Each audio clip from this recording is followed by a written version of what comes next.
A gente vai para Brasília porque os senadores esperavam analisar nesta quarta-feira a PEC que trata sobre a liberação do porte de drogas, no mesmo dia que o STF volta a se debruçar sobre o tema. Porém, a votação da proposta no Senado Federal deve ficar para as próximas semanas. Repórter André Anelli de volta.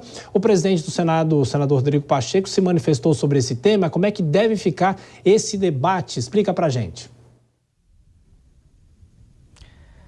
Pois é, Tiago, o presidente do Senado, Rodrigo Pacheco, disse que a proposta de emenda à Constituição, que inclusive é de autoria dele, não deve ser votada nesta quarta-feira, ou seja, amanhã. A data, como você citou agora há pouco, né, Tiago, é quando o Supremo Tribunal Federal retoma o julgamento que pretende estipular uma quantidade de maconha que diferencia o usuário do traficante. Já a PEC de Rodrigo Pacheco mantém a criminalização da posse e do porte de qualquer quantidade de droga de forma semelhante à atual legislação que, nesses casos, não prevê a prisão do usuário, mas sim a prestação de serviços à comunidade. Essa proposta precisa ser analisada pela Comissão de Constituição e Justiça, a CCJ do Senado, para depois ser submetida ao plenário da Casa. O próprio Rodrigo Pacheco afirmou que essa tramitação não vai ser encerrada antes do julgamento do STF.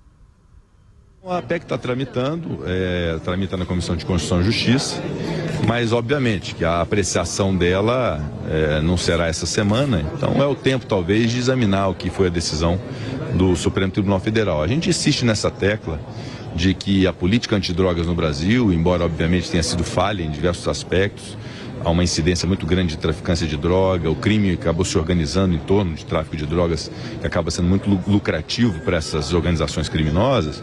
Eu acho que o Brasil não pode se permitir uma liberação, uma descriminalização, sem uma discussão de política pública, científica, pelo Congresso Nacional, que são os representantes do povo.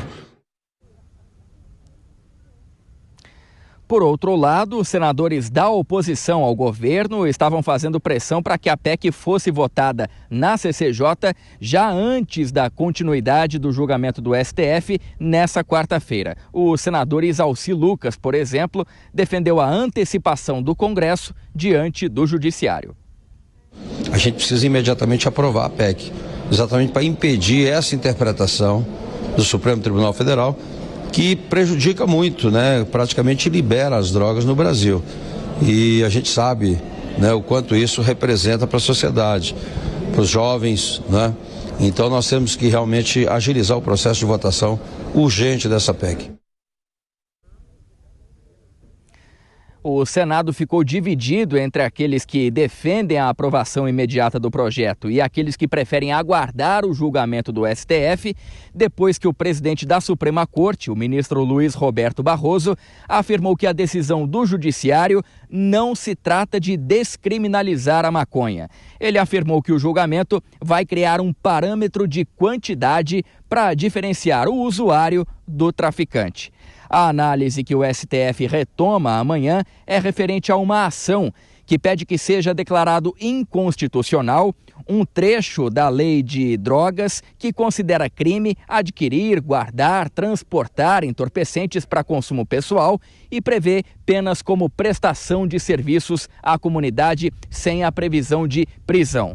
Votaram no sentido da inconstitucionalidade, ou seja, a favor dos usuários, os ministros Luiz Roberto Barroso, Gilmar Mendes, Edson Fachin, Rosa Weber, ela que já está aposentada, foi substituída então pelo novo ministro Flávio Dino, e Alexandre de Moraes. O único que divergiu parcialmente foi o ministro Cristiano Zanin. Para ele, a conduta não deve ser descriminalizada, mas o usuário que estiver com até 25 gramas de maconha não poderá ser preso. Tiago. Então a discussão continua no Supremo nessa quarta, mas não no Congresso Nacional.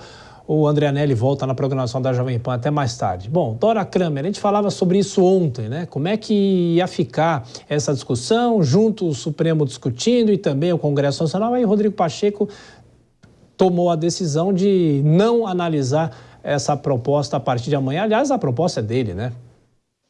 Pois é, ele preferiu colocar ali um pano quente e eu acho que prevaleceu o bom senso, porque É o seguinte, o ministro Barroso está explicando, o que ele explicou agora, ele está explicando há muito tempo. Não se trata de modificar o que o Congresso já tinha decidido, e sim de, digamos assim, regulamentar, quando se estabelece essa questão da quantidade. Quando aquela proposta do senador Pacheco foi apresentada, era um momento ali de atrito, ela veio num ambiente todo de atrito com o Supremo Tribunal Federal, com outras questões também. Aí entrou aquela coisa de mandato, e teve também uma PEC para submeter decisões do Supremo ao Congresso, uma loucura, mas aquele ambiente aplacou. Então, agora, o que vai acontecer? Vamos ver o que o Supremo decide, se é que decide, se é que não haverá novo pedido de vista amanhã, não é? E aí o Congresso vai se posicionar. Tenho a impressão de que quando o senador Pacheco apresenta essa proposta, que revê, que torna crime tudo, não tem quantidade, não tem substância, nada, tudo é crime. Eu acho que ela lá na frente, depois passada essa fase do Supremo, ele sofrerá pressão, ou então ele mesmo vai querer colocar, para que esse assunto volte à baila, porque hoje a correlação de forças ali dentro do parlamento é mais favorável a uma ala mais conservadora. Pois é, Vilela, então se alguém nessa quarta-feira pedir mais tempo para analisar o tema, aí o Congresso vai ficar esperando ad eterno também, né? No caso, são 90 dias, né? Exatamente. Eu acredito que se alguém pedir vistas, aí pode ser que o parlamento acabe ultrapassando o Supremo Tribunal Federal na decisão dessa questão. Eu vejo que numa situação como essa, num contexto como esse, de uma certa divergência entre os poderes, é natural que num tema que seja tão forte, tão caro para o legislativo queira colocar sua posição, queira marcar uma posição. Então, eu vejo que se pedirem vistas, não tenho dúvida que o legislativo vai agir mais rápido, vai aprovar a PEC e aí, eventualmente, o Supremo Tribunal Federal não vai ter outra alternativa que não julgar pela deserção da matéria, já vista que a matéria, o texto constitucional já vai ter sido mudado.